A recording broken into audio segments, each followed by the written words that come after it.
తెలంగాణ వ్యాప్తంగా ఇందిరమ్మ ఇళ్లకు భారీగా డిమాండ్ ఉందన్నారు మంత్రి పొంగులేటి శ్రీనివాసరెడ్డి. గత ప్రభుత్వం ఇళ్ల నిర్మాణం చేయకపోవడం వల్లే ఈ పరిస్థితి నెలకొందన్నారు. తల తాకట్టు పెట్టైనా సరే 3.5 ఏళ్లలో 20 లక్షల ఇళ్లు పూర్తి చేస్తామన్నారు మంత్రి. ఇళ్ల నిర్మాణం పూర్తి చేసిన తర్వాతే వచ్చే ఎన్నికల్లో ఓట్లు అడుగుతామన్నారు పొంగులేటి. పేదవాడికి ఇందిరమ్మల్ని ఇవ్వాలి అని దృఢ సంకల్పంతో మొదట విడత ఇస్తున్నాము. మళ్ళీ 3 సార్లు ఇస్తాము.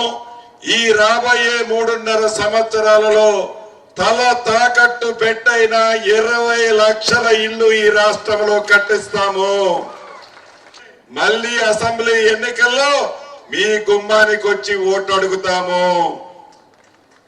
ఇది కాంగ్రెస్ పార్టీ సిద్ధాంతం. ఇది ఇందిరమ్మ ప్రభుత్వం యొక్క పట్టుదల.